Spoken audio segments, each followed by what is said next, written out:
Mob culture পুরোপুরি বন্ধ করতে আইন সংশোধন ও যুগোপযোগী করা হবে বলে জানিয়েছেন স্বরাষ্ট্রমন্ত্রী সালাউদ্দিন আহমদ।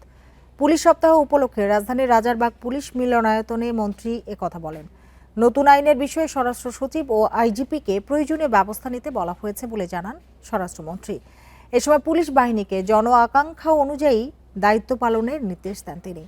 পুলিশের যৌক্তিক দাবি পূরণ করা হবে উল্লেখ করে মন্ত্রী বলেন, পুলিশ বাহিনীকে একটি জনকল্যাণমুখী ও আধুনিক বাহিনী হিসেবে গড়ে তোলা হবে।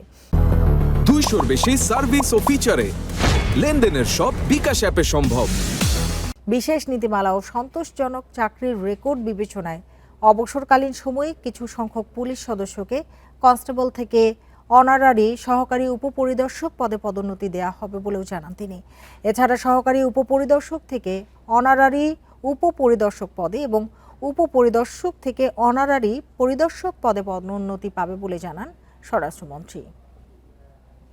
মব কালচারের বিষয়ে আমরা আগেও বলেছি, এটা প্রচলিত আইনের মধ্যে আমরা যতটুকু অ্যাড্রেস করতে পারছি করব, এবং সেজন্য যদি আইনি সংস্কার বা সংশোধন দরকার হয় সেটা আমরা করব। এনাক্টমেন্টের প্রয়োজন আছে। মব কালচারকে আলাদাভাবে যদি অ্যাড্রেস করতে হয় প্রচলিত আইন দিয়ে সেটা সম্ভব পুরোপুরি হচ্ছে না।